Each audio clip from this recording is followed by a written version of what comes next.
Just a bit of a caveat before getting into today's review, there are going to be some spoilers for Enotria the Last Song. So if you have not played Enotria yet and you still want to play it or watch a walkthrough, please do so if you want to avoid any spoilers.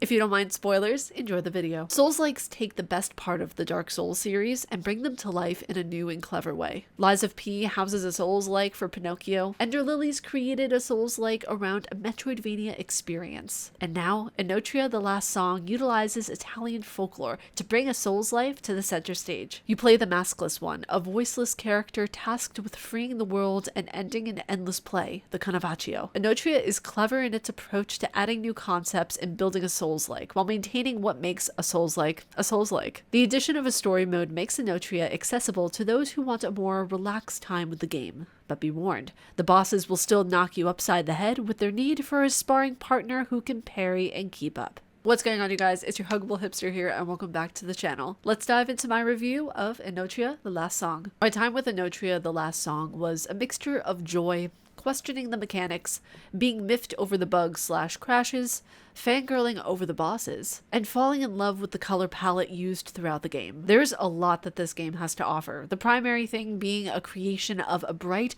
immersive world. Enotria's color palette is something I was awestruck over consistently. The vibrancy of this game is something I don't typically see in a lot of Souls and Souls-likes. It was a Technicolor wonderland and gorgeous down to the assets used for consumables and items found throughout the game. I hope more Souls-likes in the future add more color to their world, because the contradistinction of a colorful world and a heavy story does mesh well together. The bosses were just as colorful and created an Alice in Wonderland aura that I got lost in, and much like a lucid dream, when the colors, parrying mechanics, and fun bosses collided, I felt unstoppable. There's also a heavy-handed application of history that further cements the feeling of immersion. Enotria's story is tied to the Carnavaccio, which is commedia dell'arte, Italian comedy. This was an early form of theater that was popular throughout Europe between the 16th and 18th centuries. Commedia is characterized by the mask types of what was/is a part of society. A king who would abuse his powers, the drunk parading amongst the streets. It's all making fun of the characters of life, creating a caricature of them, if you will. And yes, Arlecchino and Pantalone and several of the characters we meet in Enotria are based on real people. Much like life, the Carnavaccio is about improv, seeing what happens and not being afraid to exist in the moment. The story of existing in an endless Carnavaccio is witty, and in the combination with reading all the notes, and brings more of the story and its clever nature to life. Now, the mechanics in this game are a bit of a hit or miss. It truly depends on how you level up and what weapons you choose. Some of the weapons can be a bit clunky, which reminds me of Dark Souls, so that fits quite nicely. There is a perfect balance, however, that allowed me to have the best of both worlds. A great weapon, ease of use, and a loadout that disgustingly demolished anything in my path. The loadouts, while a great addition and clever mechanic in certain circumstances, felt unneeded with how I play. Another thing that had great intentions behind it but felt ultimately useless even though you had to use it were the reality glyphs and rifts. There are symbols located throughout the world of Enotria to activate different pathways to access hidden or previously closed off areas. Reality rifts, however, created more permanent pathways while still being temporary until you leave the area. Both of these offered little to no substance in Enotria, and during my time, reality glyphs felt useless, while rifts are just a means to continue the game. Now, you may love the addition of loadouts, as well as the reality glyphs and the rifts, and they might be crucial for some of you in the game. I felt that a lot of the time I was accidentally hitting buttons for different loadouts instead of an item or a weapon that I needed, and I couldn't get rid of previous loadouts from what I tested. And in the case of the reality glyphs, I didn't see many of them in the late portion of the game. Most of them were earlier in the game, or they might be in spots that I may have missed entirely. Now, the parrying in this game I found to be better than a lot of Souls-likes out there. Some bosses and mini-bosses require you to be precise with your parrying, while others you can skirt around the general area of precision. When you're getting used to a new boss like the Champion of Veltha or Captain Spaventa, you need to have incredibly accurate timing on your parrying. But when it came to the final boss, Arlecchino, it was a mixture of something new,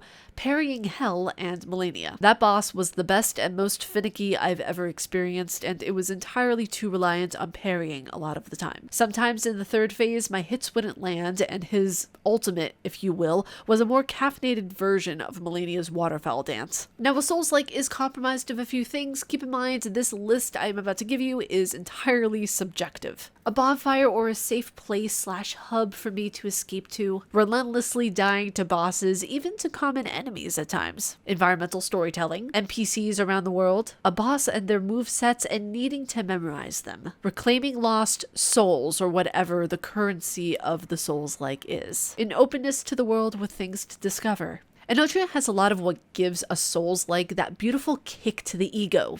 Or, you know, something else that hurts. It has depth in how it approaches notes and characters and parts of the world, but it falls flat when it comes to certain descriptions of items, which is key to the experience of a Souls game, amongst other things. One of the other main things where I feel like it kind of lacks in the Souls-like department is the NPCs. I saw a few of them scattered around, but no vendors other than the one I unlocked when I got to the Theater of Masks. In story mode, things were a tad easier, but only in terms of the common enemies. The story bosses and mini-bosses proved to be a challenge at points, which is incredible. Now, what I'm about to say is a given, but the term Souls-like can be approached subjectively to what you think makes or breaks a Souls-like. Overall, Enotria to me feels like it's an experimental Souls-like. There's such a uniqueness in the blood of this game, but it's also mixed with the qualities of a Souls game. Enotria does carry bits of the Souls DNA. A lot of what a Souls-like is environmental storytelling, and Enotria does an excellent job through its notes and certain NPCs alongside Plusinella. Enotria also has that quote-unquote openness of a Souls game, but is also incredibly linear as well, with a good amount of backtracking for needed progression. Now, this game would have been a lot better, honestly, if the crashes weren't so terrible. I had crashes from early on in the game to right before the end to the very end before the credits. The integrity of the game's core, the story, setting, etc., is unchanged, but the fact of the matter is that some significant bugs could hinder progress. One bug, for example, almost made it impossible for me to complete the game, where you needed to pull levers to drain the water. One of the drain levers wasn't working properly, and in one of the sections that was supposed to be filled with water, it looked as if there was no water and I could walk right through it, when in reality, passing through that area would render me dead in a few steps. Restarting the game a few times helped, but it shouldn't have had to come to that. The way a game runs is crucial to how the game is perceived and most importantly played. For a lot of people, it won't matter how good the game's story is, or the vibrancy of the world, or even its bosses. If the game doesn't work the way it's supposed to, it's an unneeded barrier for people to try to get through to enjoy the game. I went on a journey of expansive lore, a story mode that is still punishing, weapons that can do some serious damage,